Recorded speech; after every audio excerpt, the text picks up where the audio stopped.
જય સોમનાથ મિત્રો, હાલ પાક નુકસાનીનું પેમેન્ટ ડીબીટી મારફત અથવા તો એનપીસીઆઈ મારફત થાય છે. તો હાલ તમારા કયા બેંક એકાઉન્ટમાં ડીબીટી અથવા એનપીસી છે તેની પ્રોસેસ નીચે પ્રમાણે છે. સૌપ્રથમ પ્લે સ્ટોરમાં જાઓ, ત્યારબાદ સર્ચમાં જઈ એમ આધાર એપ્લિકેશન સર્ચ કરો.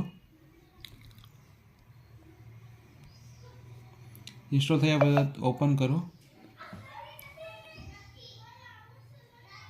ત્યારબાદ આ મુજબની સ્ક્રીન દેખાશે. તો ચેક રિક્વેસ્ટ સ્ટેટસમાં જાઓ, તેમાં બેંક સેન્ડિંગ સ્ટેટસ તેની ઉપર ક્લિક કરો.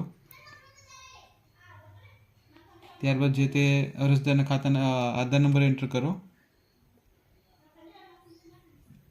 ત્યારબાદ ઉપરના કેપ્ચા એન્ટર કરો. Request OTP.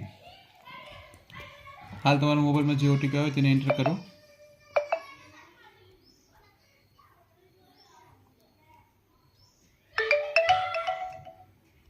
વેરીફાઈ. આ મુજબ બતાવશે જે એકાઉન્ટમાં તમારું આધાર કાર્ડ ડીબીટી અથવા એનપીસીઆઈ થયેલ હશે તે બેંકનું નામ ત્યાં બતાવી દેશે અને ચાલુ હશે તો એક્ટિવ બતાવશે. જય સોમનાથ. આભાર.